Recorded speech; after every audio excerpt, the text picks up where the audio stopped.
नमस्कार दादांनो आणि दीदींनो, मला व्हिडिओ बनायला 15 दिवस झाले. खूप हौस होती. खूप गरीब परिस्थिती बघितली. इथलोक लोकांच्या कपडे वापरून दिवस काढले मी लहानपणामध्ये बी.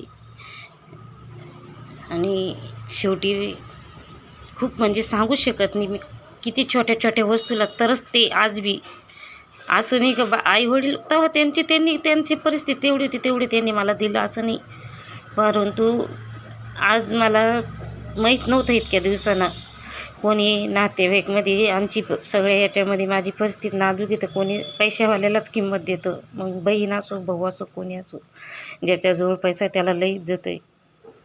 ती भले त्यांना नका का नाही देत पण त्यांना इतकं यांना बोलत्या मान सन्मान. कधी सणावारात कुठं घरी यायचं असलं तर बोलवत्या. आणि ज्याची गरीब परिस्थिती असली त्याला कोणीच विचारित नाही. लई संकट काढलेले मी लई पण मला इतके दिवस माहीत नव्हतं व्हिडिओ कसं बनवत्या काय. आता माहिती झालं. एका मुलीकडून एका 10 वर्षाचा मुलगा होता तिथंच बाजूला दुकानावर त्याच्याकडून शिकून घेतलं थोडं. अजून तर काहीच येत नाही मला. 15 दिवस झाले. तर मला माझे नातेवाईक आणि माझे यांच्या साईचे पप्पाचे नातेवाईक म्हणताय की व्हिडिओ नको बनवू ते चांगले नसतात. तुला डायरेक्ट सांगून दिलं मला माझ्या भावांनी त्यांनी का तुला आमचा रस्ता बंद झाला म्हणून सुनी माझ्या दारात यायचं नाही माझ्या दारात जायचं नाही. मला फोनसुद्धा करायचं नाही. आणि माझं तुझं काही संबंध नाही राहिले. आता आमच्या दारातसुद्धा यायचं नाही. तू आमच्या गावात पण नाही यायचं. तू मला एक सांगा स्वतःची ओळख बनवायला मला असं वाटलं मी कधी कोणी मला ना गावात आमची परिस्थिती अशी आमचे साईज बापा थोडे शांत स्वभावाचे थोडी म्हणजे भरपूर त्यांना काहीच कामाशी मतलब आहे फक्त बाकी कोण त्यांचा फायदा उचलतो कोण काय. गावातले लोक बी खूप आहे. त्याच्यामुळं मला वाटलं चला देवाने मला चान्स दिला स्वतःची एक आठवण म्हणून मी व्हिडिओ बनवीन. मला भेटलं असं काहीतरी मला असं स्वतःला हे करायचं तर मग लगे 15 दिवस झाले. कालच माझ्या भावाचा फोन आला होता माझ्या दारात यायचं नाही जायचं नाही आमचा तुझा काही संबंध राहिला नाही. बहिणी सगळेच नातेवाईक अशी बोलायला लागले. काही व्हिडिओ बनवणं काय गलत आहे. एक बाई जर तशी असली तर काय सगळे तसेच हे राहतात. मनातली इच्छा कोणी कोणासंग शेअर नाही करू शकत. माझा मुलगा मतिमंद आहे. त्याच्या मेंदूची वाढ होत नाही. मला वाटलं चला मला व्हिडिओ लाईक शेअर काय असतं ते काय मला माहीत नाही अजून त्याच्याला काही कळत पण नाही. कशानं व्हायरल होतं काय होतं ते बी मला माहीत नाही आहे. परंतु मला एवढं वाटलं की मी आज राहू नको राहू माझ्या मुलाला माझं मोबाईलमध्ये मी त्याला दिसायला राहीन गो असं माझ्या जीवाला वाटलं. म्हणून मी व्हिडिओ चालू केला. कालच माझ्या भावाला मला सांगितलं तू आमच्या दारात यायचं नाही जायचं नाही तुझा आमचा काही संबंध नाही मला फोन करायचं नाही. म्हणजे मला साईच्या पप्पाला गाडी येत नाही. त्याला वाटलं हर गोष्टीला ही मलाच सांगते. ते तर कधी पैसे घेऊन कामं करतो माझी तर पण त्याला असं वाटलं काही मला बोलता पण नाही येते. माझा व्हिडिओ बनायचा मुद्दा फक्त माझ्या मुलासाठी आहे. हा माझा मुलगा आहे. मला फक्त व्हिडिओ हेच कारणानं बनायचं आहे.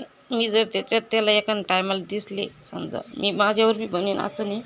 परंतु मी उद्याच्या नाही राहू नको राहू एक लग्नाची आपण जसं व्हिडिओ कॅसेट बनवून त्याच्यात तसं याच्यासारखं एक शूटिंगसारखं त्याच्यामुळं मी त्याला दिसले तर तेवढंच रडून थोडं माझा मुलगा मला बघून थोडं त्याला जीवाला मम्मी दिसते वा याच्यात हे कारण होतं माझं फक्त व्हिडिओ बनायचं.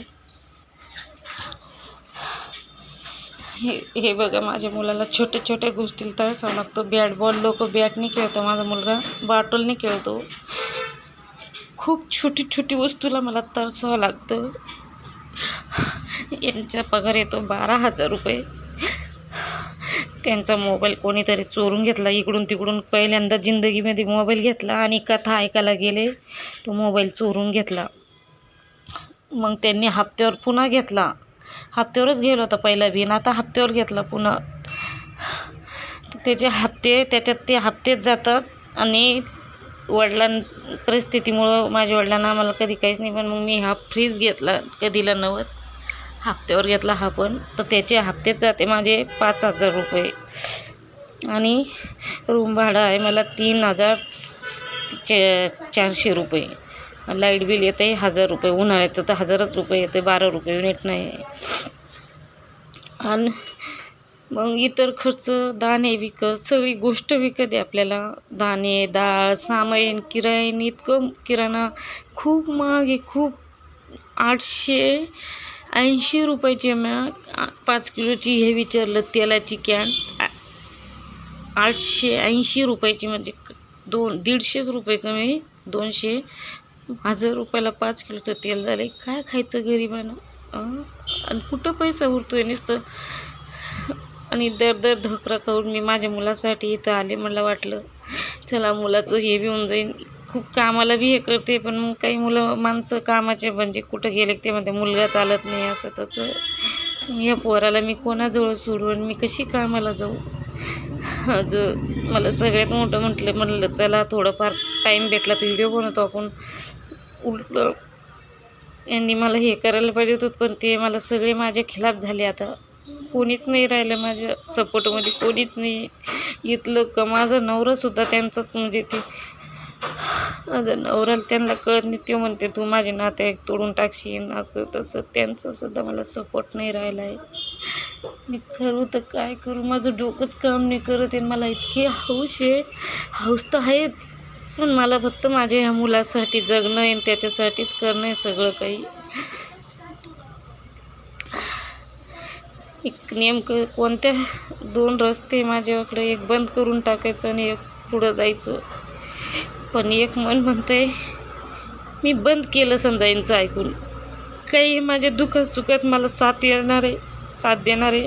म्हणजे यांच्याकडे पैसा आहे हे दुसऱ्यांना काहीच समजणार आहे. यांचं नाव रोशन झालं. मी काही गलत काम करते का? व्हिडिओ बनवणं काही गलत काम आहे का? म्हणून मी फैसला घेतला, कोणी माझ्यासोबत बोलो या ना बोलो, व्हिडिओ तो मी बनवणारच आहे. हाच माझा लास्ट आहे माझ्या मुलासाठी.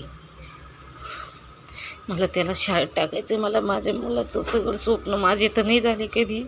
भले माझा नवरा माझ्या खिलाफ असो, पण माझ्या नवऱ्यासाठी आणि माझ्या मुलासाठी मला जे नाही ते करूनच दाखवायचं आहे. माझ्याकडून जेवढं होईन व्हिडिओ तर मी तेवढंच बाकी तर मी काही करू शकत नाही आहे. पण मला एवढं बनवायचंच आहे व्हिडिओ.